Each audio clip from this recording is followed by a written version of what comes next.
Hello viewers, talk with इंसेट में आपको खुशामदीद कहते हैं। आज हमारे साथ मौजूद हैं एनालिस्ट अब्दुल्ला पिताफी। वेलकम अब्दुल्ला पिताफी, कैसे हैं आप? मैं ठीक हूँ दीपिका, आप कैसी हैं? I am fine, thanks. तो आज का हमारा टॉपिक है बांग्लादेश की सूरत हाल। अब्दुल्ला, ये अचानक बांग्लादेश के साथ क्या हो गया? देखें दीपिका, कुछ भी अचानक नहीं होता है, उसकी कुछ ना कुछ बुनियाद होती है। बांग्लादेश में जो कल हुआ है उसकी भी बहुत सी जो है वजूहात हैं, उसकी एक बुनियाद है जिसका नतीजा कल हमें देखने को मिला। मैं आपको एक मिसाल देता हूँ। आजकल के सालों में जैसे यूएसए का जब इनखला हुआ था तो अफ़गानिस्तान की जो हुकूमत थी या प्रेसिडेंट थे अफ़गानिस्तान के, वो भी ऐसे जहाज़ में बैठ के भाग गए थे। या श्रीलंका की जो मिसाल है वो आजकल के हिसाब से सामने है, वैसे ही वही कुछ जो है बांग्लादेश में हुआ है। उसकी बहुत सी वजूहात हैं। एक बांग्लादेश की जो हुकूमत थी अवामी लीग की, शेख हसीना की, उनके बहुत से ऐसे मामलात थे जो अवाम की मंशा के मुताबिक नहीं थे। उनके ऐसे फैसले थे जिससे जो है अवाम खुश नहीं थी। तो आहिस्ता आहिस्ता एक बुनियाद बनती गई जिसका नतीजा हमें कल देखने को मिला है। तो ये सब कुछ एक अचानक नहीं होता है, ये मुल्कों के ऐसे मामलात होते हैं जिसका नतीजा जो है एक दिन ऐसे ही देखने को मिलता है जो सब ने जो है दुनिया ने कल बांग्लादेश में देखा है, जैसे शेख हसीना भागी है वहाँ से। जी, इस सारी सिचुएशन की बुनियादी वजह क्या थी? बिल्कुल, आपने जो बुनियाद पूछी है कि इस सब सिचुएशन की हालात की बुनियाद क्या है, तो वो कहानी जो है स्टार्ट होती है कोटा सिस्टम से। अब हम माजी में जाएं तो ये कोटा सिस्टम क्या है, क्यों है, कैसे बनाया गया था। जब सकूते ढाका हुआ, जब बांग्लादेश पाकिस्तान से अलहदा हुआ, तो उनके जो बानी थे शेख मुजीब, उन्होंने 1972 में एक कानून जो है बनाया था, एक बिल पास किया था कि उस आज़ादी की जंग में, बांग्लादेश की आज़ादी की जंग में जिन जिन ने हिस्सा लिया है उनको, उनके बच्चों को कोटा सिस्टम के तहत जो है जॉब्स दी जाएंगी 30%। कि बांग्लादेश की जो 30% जॉब्स थी वो कोटा में चली जाती थी जिन्होंने आज़ादी की जंग में हिस्सा लिया था या उनके बच्चों को मिलती थी। अब ये चीज़ जो है, जो नौजवान तबका था, जो स्टूडेंट थे, उनको ये चीज़ हजम नहीं होती थी, वो इस चीज़ पे मुश्तैल हो गए थे। तो ये एक बुनियाद थी इन सब हालात की। अब इस पे भी बात ख़त्म नहीं होती है कि उनको जो है जॉब्स दी जाती थी उन कोटा के तहत। मसला ये था कि उनकी तादाद 1% से भी कम थी। तो जो 29% थी वो जॉब्स कहाँ चली जाती थी? वो जॉब्स अवामी लीग के लोगों में जो है तकसीम की जाती थी। शेख हसीना अपने लोगों को देती थी। जैसे बांग्लादेश का जो निज़ाम था, मुल्क का निज़ाम था, उसमें शेख हसीना के लोग आ जाएं, जैसे शेख हसीना मज़ीद मजबूत हो जाए। गुज़श्ता 19-20 सालों से आपने देखा है कि शेख हसीना की ही बांग्लादेश में हुकूमत है। यहाँ तक कि जो इस दफ़ा इलेक्शन हुए थे इसी साल, हाल ही में 6-7 महीने पहले, उसमें दुनिया ने कहा था कि बांग्लादेश में एक धांधली ज़दा इलेक्शन है, धांधली ज़दा हुकूमत है, क्योंकि 1400 से ज़्यादा जो अपोजिशन के लोग थे उनको जेलों में डाल दिया गया था, उन पे केस बनाए गए थे। हत्ता कि जो उनके नोबेल इनामी याफ्ता जो हैं, नोबेल इनामी याफ्ता मोहम्मद यूनिस, जो एक इकोनॉमिस्ट हैं, जिनकी बुनियाद पे, जिनकी जो है मेहनत के बाद हाल ही में बांग्लादेश की जो मुस्तहकम हुई है इकोनॉमी, वो उन्हीं की मेहनत पे है। तो उस पे भी केस बनाए गए, उसको भी जेलों में डाला गया।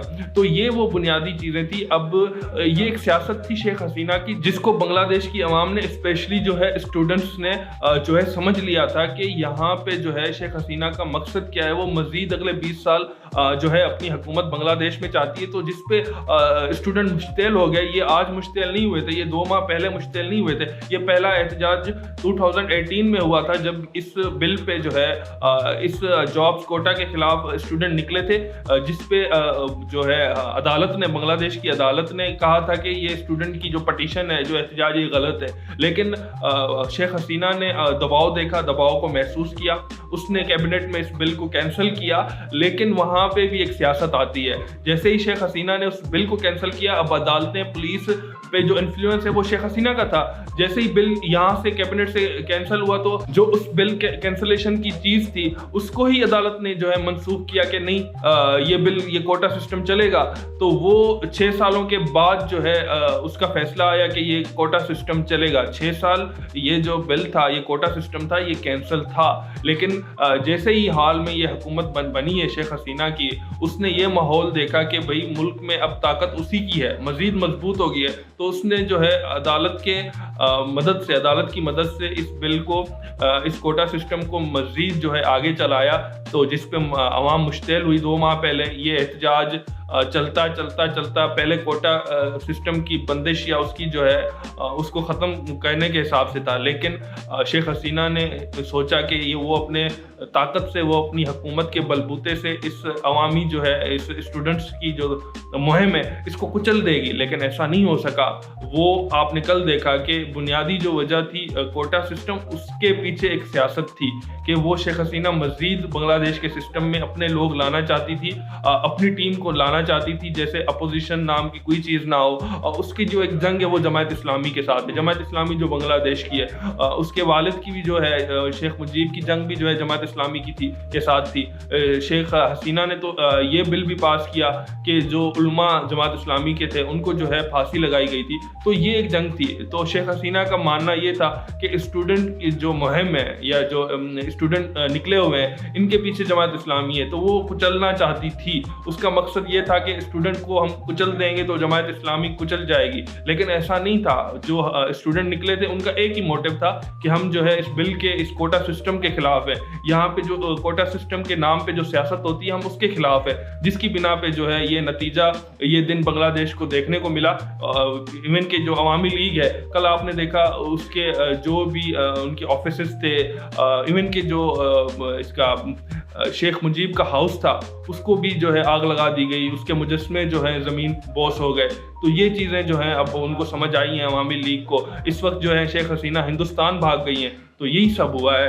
اس کی وجوہات جو ہیں یہ کوٹا سسٹم تھا. آنے والا وقت بنگلہ دیش کے لیے کیسا ہوگا؟ شیخ حسینہ واجد کا مستقبل کیسے دیکھتے ہیں آپ؟ عوامی لیگ اب کہاں اسٹینڈ کرتی ہے؟ دیکھیں, آنے والا وقت بنگلہ دیش کی سیاست میں, یا آپ نے پوچھا ہے کہ شیخ حسینہ واجد یا عوامی لیگ کا مستقبل کیا ہوگا, تو وہ ایک صاف دکھائی دیتا ہے. جس لحاظ سے کل شیخ حسینہ واجد انڈیا کے لیے بھاگی ہیں اپنے ملک بنگلہ دیش سے, تو ان کو صاف سمجھ آ گیا تھا, دکھائی دے چکا تھا کہ اب بنگلہ دیش میں ان کی کوئی گنجائش نہیں ہے, ان کی سیاست یا ان کی حکومت کی کوئی گنجائش نہیں ہے.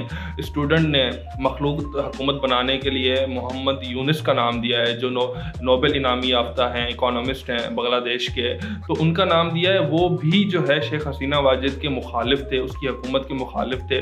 تو جب ان کی حکومت بنے گی تو مزید عوامی لیگ کو مشکلات کا سامنا ہوگا. وہ ان کی جو سیاست ہے وہ مزید پسپائی کی جانب جائے گی. اب جیسے شہاب الدین جو ان کے پریزیڈنٹ ہیں بنگلہ دیش کے, انہوں نے بھی جو ہے حزب اختلاف جو خالدہ ضیاء ہیں ان کی جو ہے آزادی کا, جیل سے آزادی کا حکم دیا ہے. تو اس کا مطلب یہ ہے کہ جو عوامی لیگ کی مخالف جماعتیں تھیں, سیاستدان تھے, وہ مضبوط ہوں گے. جب وہ مضبوط ہوں گے, جب وہ عوام میں نکلیں گے, تو مزید جو ہے عوامی لیگ کو یا شیخ حسینہ کو جو ہے مشکلات کا سامنا ہوگا. ویسے ہی بنگلہ دیش کی اب یہ ہے کہ اب ایک عوامی حکومت بنے گی. وہاں پہ ایک عوام کے جو قانون ہوں گے, یا عوام جو قانون چاہے گی, یا جو عوام کی منشا ہوگی, اس پہ ایک جو ہے حکومت بنائی جائے گی. ویسے ہی حکومت چلے گی. اب اس پہ یہ دیکھنا ہے کہ آس پاس ہندوستان نے بہت کوشش کی عوامی لیگ کی حکومت, اسپیشلی شیخ حسینہ کو بچانے کی. ہندوستان نہیں بچا سکا. اس پہ بھی جو ہے عالمی سیاست میں ہندوستان کو کہیں نہ کہیں بنگلہ دیش کے حوالے سے ایک اپسیٹ ملا ہے. تو یہ چیز دیکھنا ہے کہ اب ہندوستان کا انفلوئنس بنگلہ دیش پہ آنے والے وقت میں بنگلہ دیش پہ کیسا ہوتا ہے. تو یہ بھی ایک سوال ہے. لیکن آنے والا وقت جو ہے شیخ حسینہ کے لیے بہت مشکل ہے, عوامی لیگ کے لیے بہت مشکل ہے. جو جماعت اسلامی ہے یا اپوزیشن کی باقی جماعتیں ہیں, وہ اب اس کوشش میں ہوں گی کہ وہ مزید عوام کے ساتھ جائیں, ان کی جو ہے عوام کے ساتھ جو ہے اٹھنا بیٹھنا مزید مضبوط ہو. تو اس پہ جو ہے آنے والا وقت بنگلہ دیش کے لیے ایسا ہی ہے کہ عوامی لیگ یا شیخ حسینہ کی کوئی گنجائش نہیں ہے. جی تھینک یو عبداللہ پتافی, آپ ہمارے ساتھ بنے رہیں. ناظرین, اگر آپ کو کوئی سوال یا موقف ہو بنگلہ دیش کی صورتحال پہ تو کمنٹ سیکشن میں ضرور کمنٹ کریں. Thank you.